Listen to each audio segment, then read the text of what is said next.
Mga kababayan, habang nakatutok ang mundo sa kaguluhan sa gitnang silangan, tahimik tayong nanonood. Pero tanong, ligtas pa tayo? Walang epekto sa atin. Handa ka na ba sa maaring mangyari? May plano ka na ba kung madamay ang Pilipinas?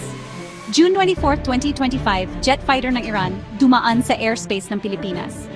Noong Hunyo 22, 2025, binomba ng Amerika ang mga nuclear site ng Iran. Isang malawak na airstrike, simbolo ng babalang pandaigdig. Bakit ito mahalaga sa Pilipinas? Simple lang dahil andoon ang ating mga kababayan, ang ating pamilya. Mahigit 2 milyong Pilipino ang nasa gitnang silangan. Ilan sa kanila, nasa mga lugar na posibleng tamaan kung lalala ang gulo. Kapag kumalat ang giyera, masasangkot sila. Uwi ba silang ligtas? Handa ba tayong salubungin sila?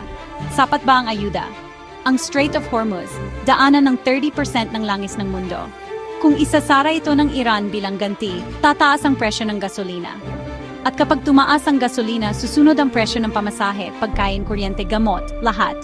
Tayo ang magsasakripisyo. Habang gulo sa Iran, bantay sarado din ang sitwasyon sa Taiwan at West Philippine Sea.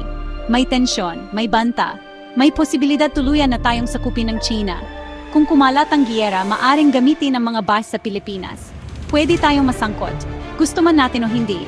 Pero ang tanong, handa ka na ba, mga kababayan? May emergency plan ba kayo? May tubig, bigas, radyo, flashlight? May alam ba kayo sa first aid, crisis response, self-defense? Ito ang layunin ng Filipino Guerrilla Forces, hindi para makidigma, kundi para maghanda, magturo at maglingkod. Filipino Guerrilla Forces para sa Diyos, bayan at pamilya. Hindi tayo naghahanap ng gulo. Pero kung darating ito, handa tayong tumayo. Handa tayong tumulong. Kung hindi tayo kikilos, sino pa? Kung hindi ngayon, kailan pa? I-follow ang Pinoy Insights channel, i-share ang video. Maghanda, makialam, magsama-sama.